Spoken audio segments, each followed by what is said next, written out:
തിരുവനന്തപുരം ശ്രീ പത്മനാഭസ്വാമി ക്ഷേത്രത്തിൽ 6 വർഷത്തിലൊരിക്കൽ നടന്നുവരുന്ന യാഗമായ മുറജപത്തിന് 2025 നവംബർ 19 തുടക്കമായി.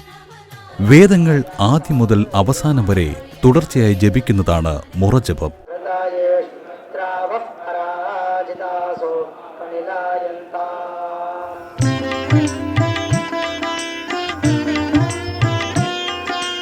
പ്രധാനമായും ഋഗ്, സാമം, യജൂർ എന്നീ വേദങ്ങളാണ് മുറജപത്തിൽ ഉരുവിടുന്നത്. 56 ദിവസം നീണ്ടു നിൽക്കുന്ന ഈ യജ്ഞത്തിൽ 7 ദിവസങ്ങൾ വീതമുള്ള 8 മുറകളാണുണ്ടാകുക. യജ്ഞത്തിനൊടുവിൽ 56-ാം ദിവസം വൈകുന്നേരം നടക്കുന്ന ലക്ഷദീപത്തോടുകൂടിയാണ് മുറജപത്തിന് സമാപ്തി കുറിക്കുന്നത്. ഇത്തവണ 2026 ജനുവരി 14-ാം തീയതി മകരസംക്രാന്തി ദിനത്തിലാണ് ലക്ഷദീപം നടക്കുക. കേരളത്തിലെ പ്രശസ്തരായ വേദപാണ്ഡിത്യമുള്ള ബ്രാഹ്മണർക്കൊപ്പം കാഞ്ചീപുരം, ഉടുപ്പി, തിരുപ്പതി തുടങ്ങിയ സ്ഥലങ്ങളിൽ നിന്നുള്ള വൈദികരും മുറജപത്തിൽ പങ്കെടുക്കുന്നു. പുരാതന തിരുവിതാംകൂർ ഭരിച്ചിരുന്ന മാർത്താണ്ഡവർമ്മ മഹാരാജാവാണ് മുറജപത്തിന് തുടക്കം കുറിച്ചത്.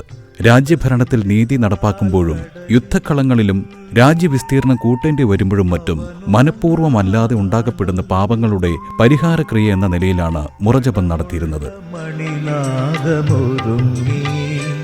എന്റെ ദുരിതങ്ങളൊരുങ്ങി